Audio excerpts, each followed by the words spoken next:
Crypto Talk and Blockchain Walk, quite possibly even the last one of Denver, ETH Denver. Oh, nice. And we have none other than Kenn. That's me.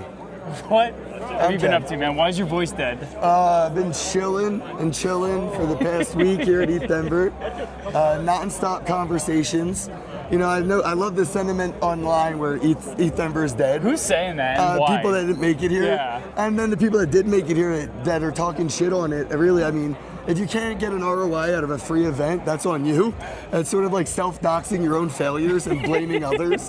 But yeah, my calendar is booked till April. Every single day of my life is now busy till April 1st because of this event. I've met about 300 people in person shaking hands. I got about 250 cell phone numbers for SMS contacts. No Telegram, no WhatsApp, no DMs on X. Like, I'm meeting people that I'm making relationships with. They're in my phone. And I feel like we've lost that along the way. So I'm making friends, making family, meeting people I can work with. I got so many opportunities just from being here for 3 days. Sponsorship opportunities. Bitrefill's hiring, got the job. Nice. I love ETH Denver, and it's changed my life every time I come here. I brought one of my friends here. It's his first conference ever, and it's just like, I can see the neural pathways being created. He's not able to go back to thinking the way he used to. This isn't your first ETH Denver. No, this is my 7th. I think there's been 9. Yeah. And I missed 2 of them. I went into a hiatus. Yeah. Well, what did you think about overall this event? This is our 3rd venue.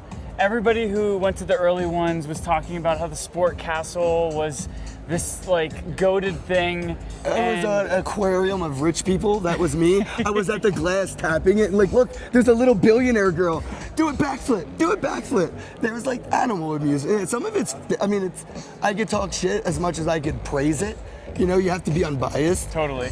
Don't like the new venue. I miss the Rainbow Road. I miss all the degeneracy and the colors and all that. But I mean, the maturity's expected. Totally. I think it's reflected in the side events. The degeneracy leaked out, you know, and we have to make room for the suits to feel comfortable coming to our basement parties. Dude, so what I like about you is like, take a look at Kenn. Like, this is what the embodiment of the spirit of crypto was. The wildness, come authentically as you are. Yes. Be who you are and change nothing. You said that you got hundreds of phone numbers. You're getting your calendar booked up to May. April. Sorry, April. Oh, yeah. And really, like, I guess the way I want to phrase this question is like, are people who are the suits seeking to work with you because you are the lifeline of what crypto was? Yeah, I mean, they've learned that these Clubhouse graduates and X Spaces diplomas don't matter.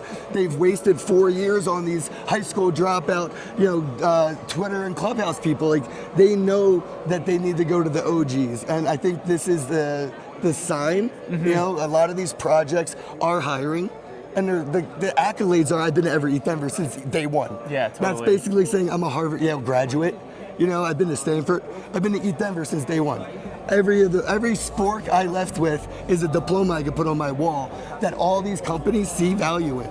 And it's being expressed right now. They're coming to me in my pajamas asking me when they can have a meeting with me.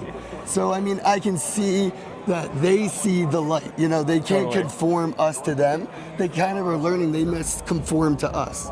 But that's why I say I love the new venue. Doesn't smell like animal shit. That's a great plus. I kind of miss that. It's a nostalgic scent, but it's a bigger venue.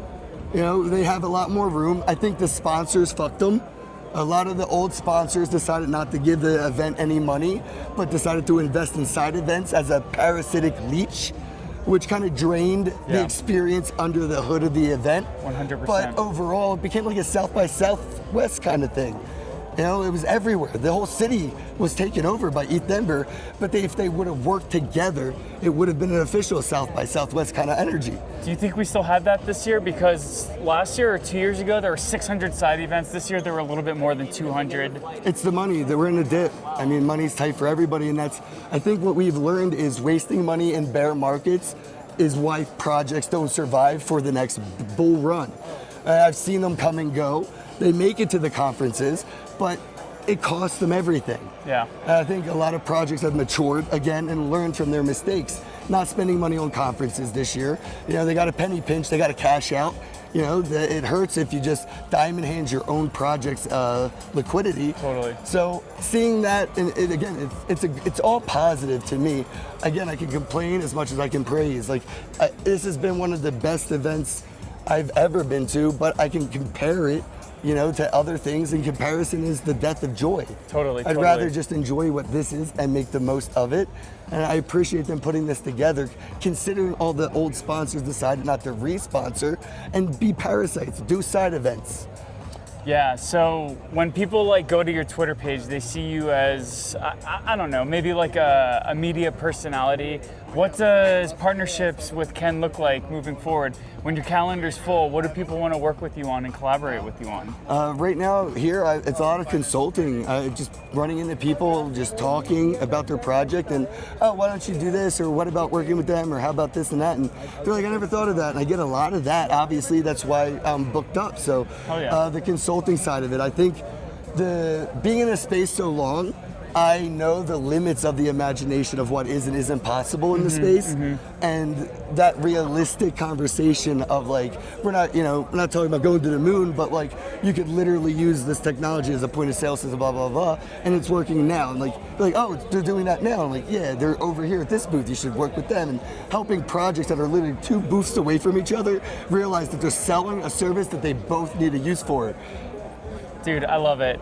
So I personally have been having conversations with folks on these crypto talks and blockchain walks about how we're probably obviously in a bear market. What's your suggestion for somebody, A, who's a first-time token holder and is going through this, and B, somebody who wants to come and work in this space? Everybody's hiring. We'll start with B. We're walking by the Bit Refill team right now, and their whole crux is they're hiring, and a lot of projects are. So we just go to these companies that you're a fan of, or if you use the product already, look at their hiring tab and see what you could do. Maybe you could help moderate a chat. Maybe they're looking for somebody to make audio for their website or wallet sound effects. Maybe they're looking for somebody to make content or host spaces. There's so many opportunities to do a job that there is no resume to build for. You just have to do it. It's not something that has been done. There's no degree or diploma or license to be a moderator in Discord. You just do it. So a lot of these projects have the opportunities. You can earn crypto. But if you're in this space now in the bear market and you're trying to diamond hand some things, I would say figure out ways to leverage it. You don't have to always spend it when you want to use it. So you figure out ways that you can just use your Bitcoin to be your own bank. Like we've always been saying, when you give a bank money, it takes your money to make money and it lives off that.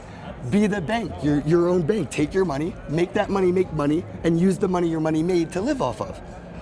So if anybody's watching this right now, you're gonna see Kenn at another conference and you're gonna wanna talk to him because he's the connector's connector. So I'm your favorite KOL's influencer. What's the next place where somebody who watches can run into you? What's the next conference? Oh, I'll be at all of them, honestly. The Bitcoin conference, Consensus. My favorite is Untraceable's Futurist event in Toronto. Okay. I'll be there for sure. Mining Disrupt. What's that fun? If you're really into crypto, besides let's make money and want to see how things are being done under the hood, you got to go to Mining Disrupt. That's where all the miners from 2009, 2010 are. The people that were talking to Satoshi before he went AFK, they're at Mining Disrupt. Dude, I love how you're at all these OG Bitcoin events, but also everything else under the sun. Yeah, I try. I mean, I'm a roadie for this stuff. Ever since I got into Bitcoin, I quit my job.